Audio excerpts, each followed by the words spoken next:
জাতীয় নির্বাচনের আগে অন্তর্বর্তী সরকারের শেষ সময়ে যুক্তরাষ্ট্রের সঙ্গে করা একটি বাণিজ্য চুক্তি নিয়ে দেশের রাজনৈতিক অঙ্গনে নতুন এক বিতর্কের জন্ম দিয়েছে।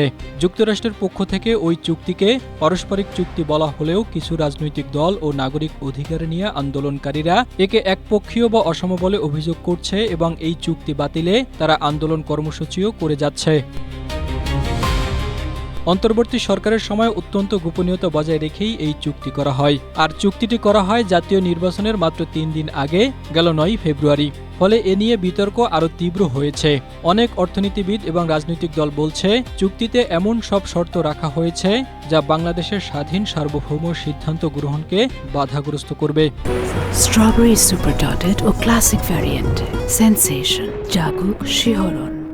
ওই চুক্তিতে যুক্তরাষ্ট্রের কাছে জ্বালানি, 14টি বোয়িং বিমান কেনা থেকে শুরু করে গম, সয়াবিন সহ বিভিন্ন কৃষিপণ্য বাধ্যতামূলকভাবে আমদানি করতে হবে।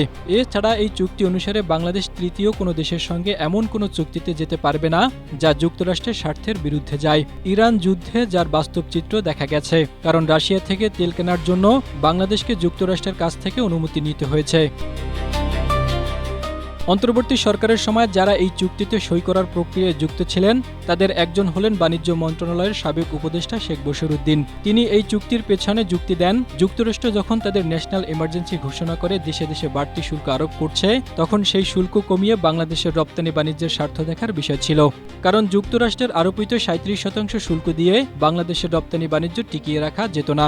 আর রপ্তানি বাণিজ্য ক্ষতিগ্রস্ত হলে এর সঙ্গে জড়িত প্রায় 12 লাখ লোক চাকরি হারাত। ফলে এ নিয়ে এখন অহেতুক বিভ্রান্তি বা ফাসাদ সৃষ্টি করা ঠিক নয় বলে তিনি মনে করেন। জাহিদুল ইসলাম, এশিয়া পোস্ট।